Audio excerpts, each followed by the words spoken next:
Hey everybody, I do believe it's time for another update on the 200. It's been a little while, and we've done a whole lot of work, including some, I think it was like 43 hours of garage streaming working on the car, and many of it was spent doing things over and over again, because that's just the nature of working on finicky old vehicles. But we have a ton of progress, even if we kind of missed our ultimate goal of getting the car ready for when Dad was up here. So let's go over what has been done and what has gone wrong since then. So there it sits. It actually sits on its own wheels and tires now. I do believe that is an update in itself. We got some pretty nice tires on here. They're a little dirty because the weather has just been atrocious recently, but we've got Yokohama Advan Fleva? I don't know. They're like a 300 treadwear tire, and they are a little bit smaller in the height of the tire than the factory ones. I believe the factory was a 60, and these are a 50. And these are things I should really know. 55. So it went from a 65, I believe, to a 55. So they're a little shorter, and it definitely doesn't fill the wheel well out as good as the factory tires would, but I guarantee you those are the nicest tires that this car has ever had on it. Now we need a reason for it to have nice tires on it. But if we go ahead and open up the hood, we should see a fair amount of progress. So yeah, I was kind of thrashing to get this thing ready to the point where I could get it inspected and on the road. Unfortunately, we kind of missed that mark. And that's because this pesky little bit of 80s turbo technology is still throwing us some fits. But there is actually a lot of stuff that we got done, including we now have a brand new braking system on the car, and the car actually stops under its own accord now, and you can actually move it. Whereas before, this car was just locked up solid, and we just could not get it to move. There is some, I don't know, it was probably 20 hours of working on the car available in VOD of me getting the braking system working. But we ended up doing basically everything. Thankfully, we didn't have to do any hard lines. There was no rust in those, but the master cylinder was locked up. The front calipers were locked up. One of the rear calipers was locked up, and the rubber hoses, were deteriorating. We were able to find everything though. So all of the parts were available, and we have replaced everything sans 2 rubber lines, because it's got a weird setup in the back with 2 rubber lines instead of just 1. But everything is new, and other than it needing a little bit more bleeding, it is actually functioning very well now. Perhaps I actually need to refresh my memory. I redid this note board a little while ago because so much has gone on. I also erased the TT completely off here because it's gone. That's Powers' problem now. But let's look at the 200SX list. So the fuel injectors, well, yeah, that is in fact done, even if we did remove the fuel injectors like 3 times because, let's see, where did oh yeah, because of this. So we kept losing cylinders where it would just, it would go down to 3, it would go down to 2. We even managed to get it to run on 1 cylinder at one point. And that is because the ECU is kind of just floating around, and I do believe that the connector was coming undone. I haven't yet quite figured out how the ECU mounted in here in the original configuration, but odds are it has some sort of bolt situation in there. That should take care of that. I think I'm also missing this kick panel, unfortunately. So our ECU is going to be exposed until we can find one of those. We really just got so bamboozled because it was the assumption that the fuel injectors were getting clogged, because we did see a little bit of schmoo in the fuel tank when we inspected the pump, but I think that was just a red herring, and every time we take it apart, we'd find a little tiny bit of something, but it was most likely. In fact, it was certainly the ECU, because when I re-plugged it in, the car runs in 4 cylinders again. We already did that. Fan clutch, it's got a new air filter on it. The brakes, it does still need a little bleeding. Oh, I also broke the e-brake cable. We gotta look at that at some point. Battery terminals actually is now done. I just did that yesterday. I recorded a bit out here yesterday, and I'll use some of that footage, but I had audio issues with the camera. You know, audio issues, the thing that plagues every video maker the most. The tires, oh yeah, the left front does have a bead leak, so whenever the thing is mobile, I need to get it out there and have that one re-beaded. I haven't checked any of the stuff there. The headlights, it still needs that left front motor looked at. Gauge cluster works. The alternator, I thought the alternator actually had an issue, but I was able to tighten it up and get that working better. I do believe it was simply loose. We really were convinced, though, that it was an issue where the battery had an issue or something like that, because every time you would hook the battery up, the alternator would start screaming. But I really think it's just because of the, you know, old school V-belt setup, and it has a non-tensioning bracket, whereas the newer cars will have a bolt that helps you tension the belt. This one is literally, you just have to wedge something between the alternator and the block in order to get tension on it. To do with that, I did finally put new battery terminals on it. I did have to do this little jumper wire here, which isn't my favorite solution, but it works out just fine to power the harness, because the original setup has this bolted to the terminal, and there's actually a bolt back here. But I went ahead and used these compression fittings that are kind of new to me. I'm sure they're not new, but new to me, and I gotta say, I'm a pretty big fan of them. I like them a lot better than the old school, you know, the kinds you find at the parts store. I don't know if that's going to focus, but oh, there it goes. Yeah, these, not my favorite. But the good news is, electrically, the car is working very well now. What else? What else? I did make an exhaust for the car. I don't remember if I had done that at the last point. We got the exhaust coil all hooked up. Like I said, we need to mount the ECU. It now has a hesitation issue, so that is kind of where we're at this point. That's what's stopping us from getting the thing on the road, or at least stopping me from feeling confident about it. I do need to get the oil pressure gauge working. I did manage to get the coolant temperature gauge working. That was a tricky little bugger to find, but I did find it. It does still have a little leak on the thermostat. You remember that had basically been welded back together, but I do believe that is just going to be a matter of maybe a new gasket and perhaps putting better sealant on the threads, because those are through bolts. They go into the coolant passage. And we need to change out the door and hatch locks yet, so that we don't get locked out of this thing. Also on that list, and added recently, was the seat belts, because I had forgotten that it did not have seat belts in it, but it does now. I actually purchased a set from Seat Belts Plus. They are non-OEM part. It is an aftermarket seatbelt that actually works really well, because seatbelt hardware is a standardized thing. So all cars basically use the same principles or the same style of hardware for seatbelts. And because of that, we were able to use this quote-unquote universal set of seatbelts to put in seatbelts in the car. And they work quite well.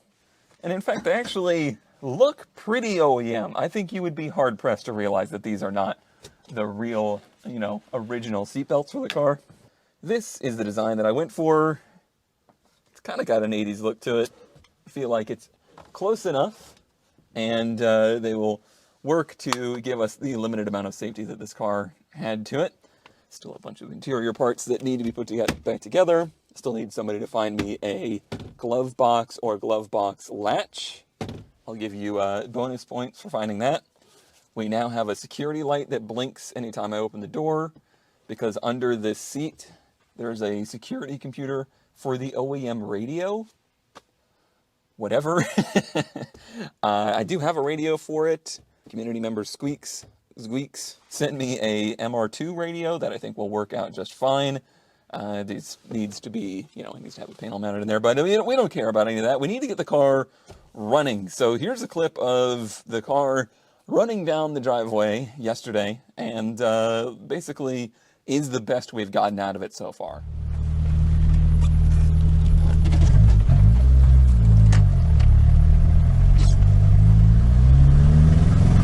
Oh yeah, there's the breakup. So that isn't exactly what I would call good. And I spent some time yesterday trying to go through the vacuum system, including I basically taped up the intake here. Sorry, that's just temporarily installed because I was working with it yesterday. So basically I taped up the intake and put pressurized air in to find leaks. I found a big one right here. As I've been fiddling with things, you know, there's going to be some spots that we find that things just weren't tight. And yes, that boost tube, as I like to call it, was loose down there. And I had a loose fitting right here.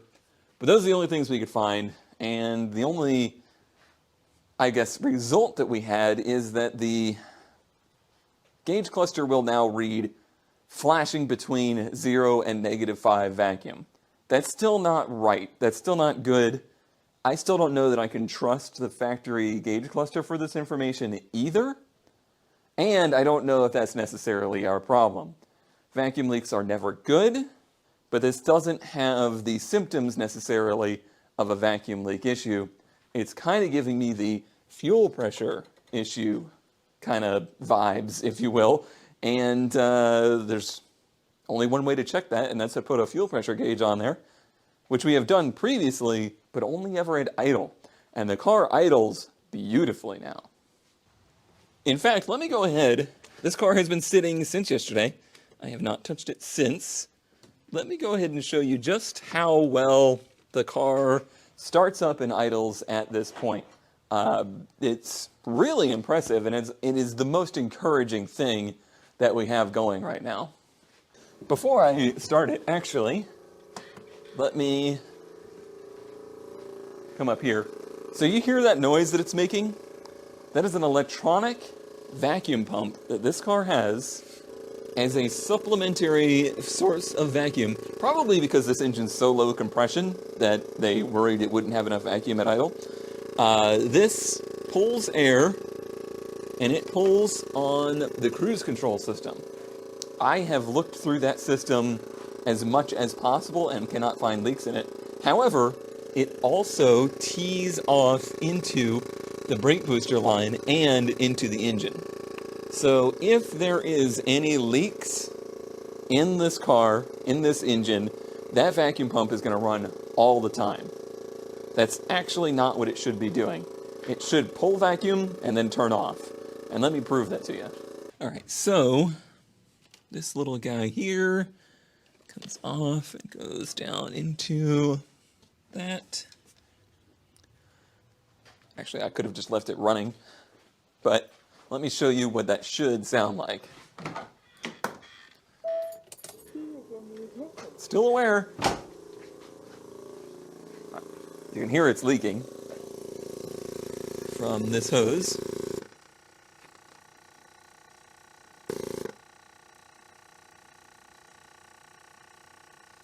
Interesting. That pump's supposed to be turning off. And it is not. Huh. I wonder why that is. It's supposed to pull a vacuum, sense that it has, and then turn off. It certainly gets quieter, but it's not turning off. Oh, I wonder if there's a sensor down here. I bet you that's the case. There is certainly a couple wires going into this chamber down here that distributes that vacuum. I wonder if that has the sensor and the pump is just, for lack of better words, stupid. So let's pull this off over here. I probably can't while it's got vacuum on it, if it has any on it. But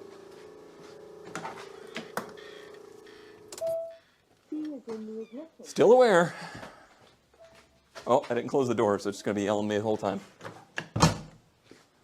I'm going to get the keys locked in this car, and it's going to be because it yells at me. All right, so what if we pull this off right here? Now that system is reduced in its effect. The only thing it's pulling on now would be the boost gauge and the cruise control, which I have blocked off, and then I can put my finger over the engine. So let's see if it quiets it down now.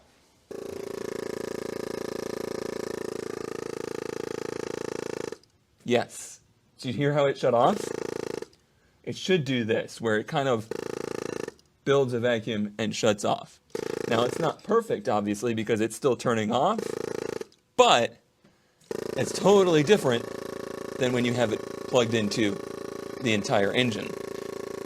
Now, can this little pump pull enough vacuum ever to actually have enough vacuum to turn off? I don't know. But it has previously done it, and it is no more. So I think we still have some kind of pretty significant vacuum leak going on. How are we going to find that? Well, it's going to be difficult. But at least we know that the system over here is not responsible. Now we know that the problem almost certainly lies somewhere within, this. Screens internally. Alright, I've blue balls you for long enough. Let me prove to you that it does start up and run very easily.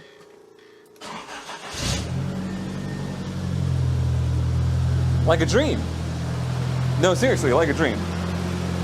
This wouldn't give you the impressions of an engine that has massive vacuum leaks or any issues at all.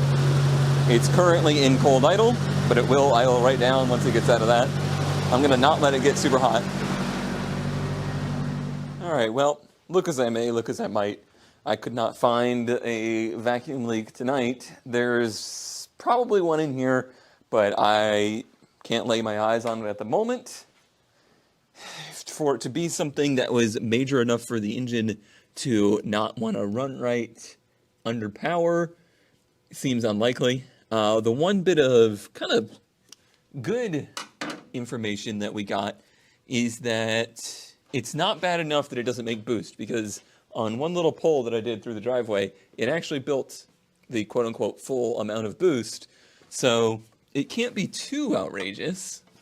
So I'm kind of going back to, do we have a fuel pressure issue? So what I'm going to do right now is put an inline fuel gauge, a fuel pressure gauge in, and we will see if it's still got good fuel pressure, and is it dropping under load, which is not something we've ever been able to test before, because it just flat out didn't run well enough to do that. Gas smells good. So that's where we're at right now. So I've had this problem before where a car will have good fuel pressure at idle, but then not have it when the car is under any kind of significant load. And that's usually to do with some kind of either blockage in a system or a fuel pump that is getting weak. All right, let's see if that is coming up at all. All right, that was a pretty encouraging sign there, in that it came right up to 40, and then when it stopped cycling, it stayed at 35. So we don't have a big internal leak, and it came up to pressure nice and easy, even after cracking the lines. Yeah, you can see when it turns off, it goes down to 35. Okay, well, let's run it. Well, let's double check we don't have a leak. I don't know that I trust that enough. Let me put another clamp on there.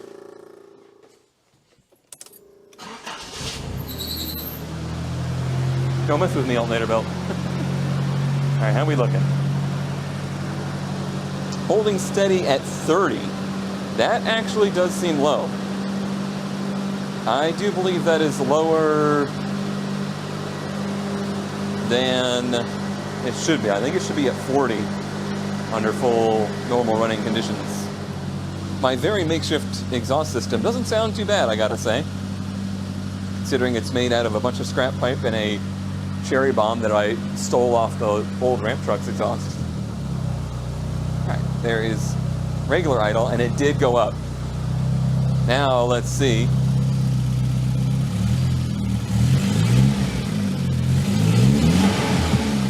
Okay, it goes up to 40 when you get into it.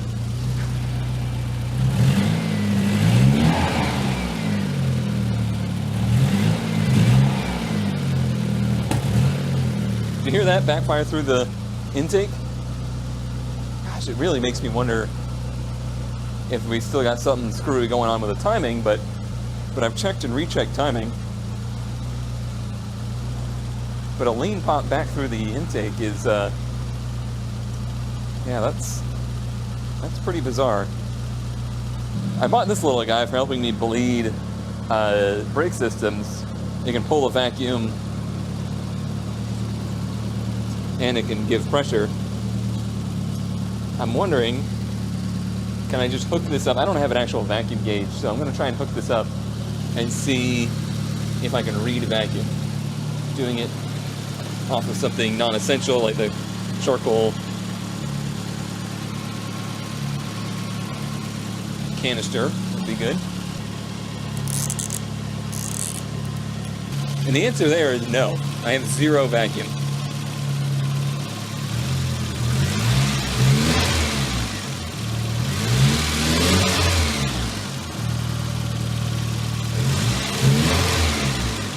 Now, I don't know whether or not this actually works for this application.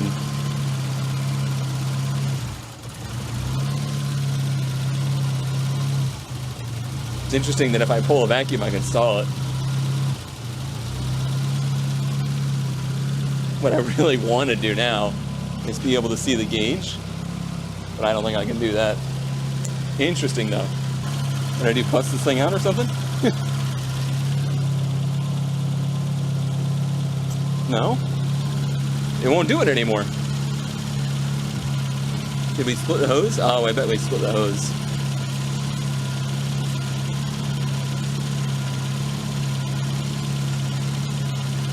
Yeah. These hoses are so fragile. That's really interesting.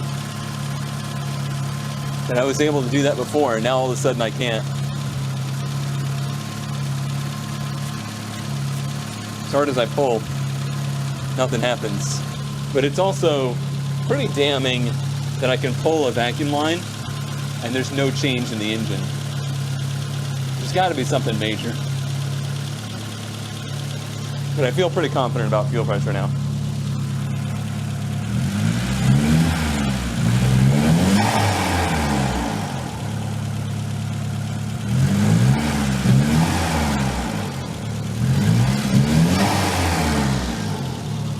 Feel very confident about that.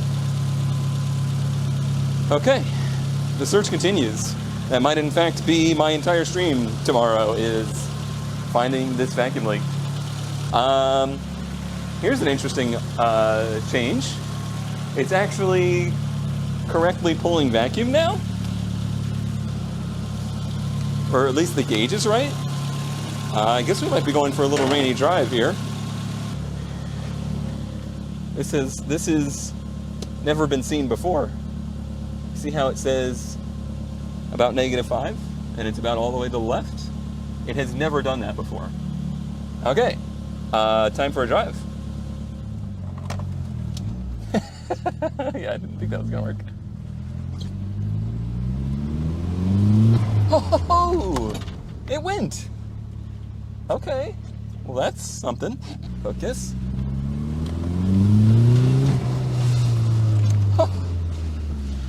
Exhaust was rattling like crazy, but dare I say, first pull, first good boost. All right, do we still have vacuum?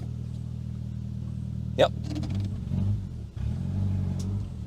Did I fiddle enough that I found the littlest vacuum leaks that added up to the whole thing? Maybe.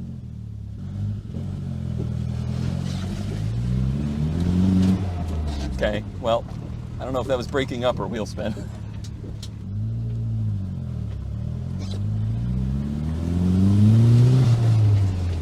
That's pretty good.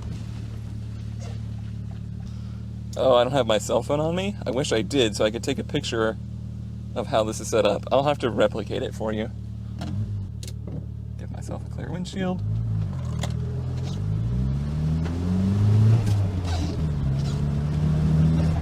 That's so good. I wouldn't say it's perfect, but damn. That's a market improvement. You could actually drive this thing. Coolant temps are great. All right. We're getting somewhere, y'all. I am so jazzed. Do people say jazzed anymore? How old am I?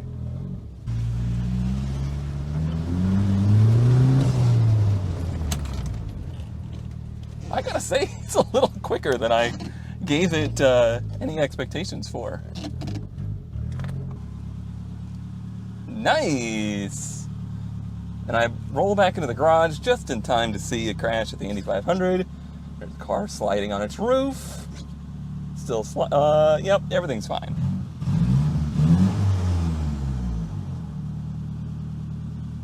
Yeah! Alright, here's my 5000 IQ camera position. You're gonna love this. Or you're gonna hate this. You're probably gonna hate this. Alright, that is a long time coming. What has it been, 6-7 months? Oh man, what a journey just to get here. No, it's not road ready by any means. No, it's not complete, but that is such a huge milestone. We actually got it to drive under its own power, and under a decent amount of power. It's idling great. Literally all I did was go around and tighten fittings. I spent an hour tightening fittings, trying to find any little vacuum leaks. Thought I didn't find anything. Turns out that I did. Turns out this engine does indeed make so little compression that its vacuum is just very, very small, and almost unnoticeable. I am blown away. I am absolutely blown away. I still don't know why I was able to pull vacuum and try to stall the car out, and then all of a sudden I wasn't. I don't know if I fixed it doing that. Like, did I pull vacuum on it, and pulling vacuum on it managed to, like, magically fix it? I don't know. I don't care. It's working, and I'm gonna take this moment to just relish in the fact that it's working, and we can start working on all the other stuff. And I'll work on getting the thing registered, ready for the road, do some road testing, find all the other little things. I know we got a lot of suspension work to do just to de-ageify the car, but I am so excited. This means that tomorrow we get to have cleaning day. I'm gonna take the fart sucker to the seats. We're gonna give the thing a wash. I'm so excited. Thank you all. Thank you for just, sticking it out with me, for sticking through me with the very frustrating days. This is the moment. These are the moments that make me enjoy doing this. I often have to answer the questions of, like, why do you actually like this hobby? It seems like it's just frustration, and this is the answer. It's for these little moments of, like, overcoming and making something work that hasn't worked in a really long time work again. It makes it worth it.